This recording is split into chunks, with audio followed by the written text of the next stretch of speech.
There are things that a morally normal, even a very morally average or mediocre person would not, unprompted, do. For example, hold down their daughter at the age of 6, tear off her underwear, and cut her genitalia with a sharp stone. They wouldn't do that if they didn't think God was telling them to do it, or the mullahs, or if it's a boy, the rabbis weren't telling them to do it.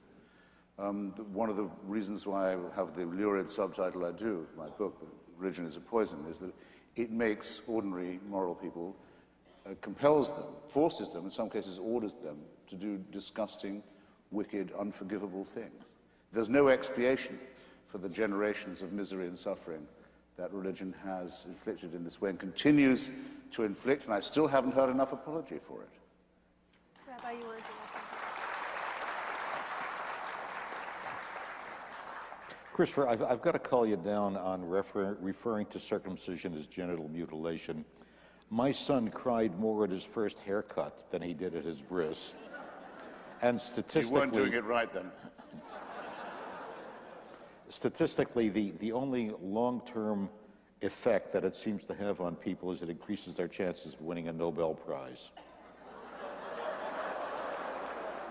I can't find the compulsory mutilation of the genitals of children a subject for humor in that way, or flippancy in that way.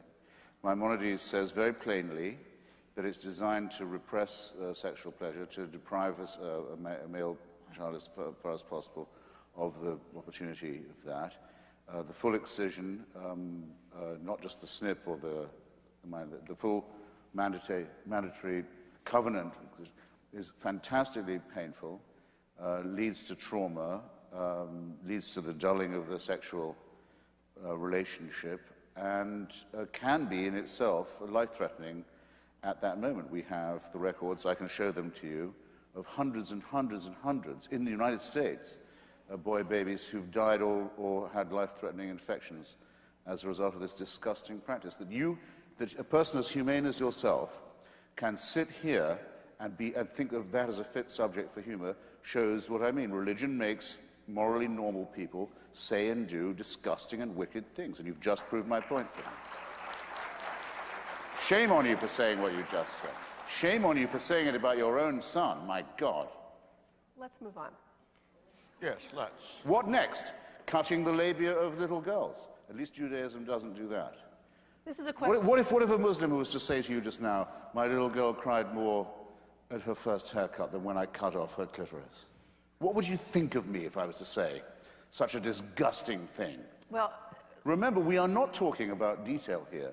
We're talking about whether religion makes people behave better or not. Let's give the rabbi a chance. I wanted to move on, but let's give the rabbi a chance to respond to what you said, because it got pretty personal here. So, genital mutilation is no joke.